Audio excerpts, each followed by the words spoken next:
తమ్ముడు రేవంత్ రెడ్డి నిన్నే Europe Davos నుంచి తిరిగి వచ్చి ఇది రిలీజ్ చేశారు. ఎంతమందికి ఎన్ని రకాలుగా పువ్వులు పెడుతున్నారు. మనకి 1,78,950 crore ఇన్వెస్ట్మెంట్స్ అట, 49,500 జాబ్స్ అట. 49,592 అని పెడితే ఇంకా బాగుంది కదా. అసలు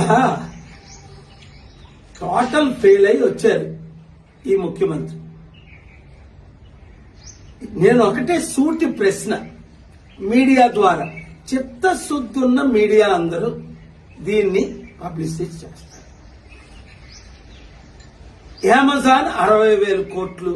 అసలు అమెజాన్ ఎప్పుడు వచ్చింది? అప్పుడు రేవంత్ రెడ్డి ఎమ్మెల్యే కాడు నేను తీసుకొచ్చినప్పుడు. గూగుల్, మైక్రోసాఫ్ట్, అమెజాన్ 700 కంపెనీలు తెచ్చినప్పుడు నేను తీసుకొచ్చానని చంద్రబాబు నాయుడు గారే వాళ్ళందరినీ కలవడం జరిగింది. ఆయన ఒప్పుకున్న సత్యం ఇది. దేవగౌడ గారు ఒప్పుకున్న సత్యం. ఇప్పుడు కొత్త కంపెనీలు ఎక్కడి నుంచి వచ్చాయి?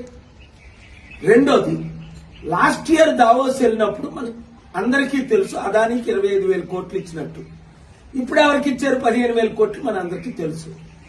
నేను సూటి ప్రశ్న, ఈ 12 నెలల్లో ఎన్ని కంపెనీలు వచ్చాయి, ఎన్ని ఉద్యోగాలు వచ్చాయి, ఎన్ని జాబ్స్ వచ్చాయి, ఎక్కడ ఏ విధంగా మనీ ట్రాన్స్ఫర్ అయిందో శ్వేతపత్రం, వైట్ పేపర్ రిలీజ్ చేయమనండి.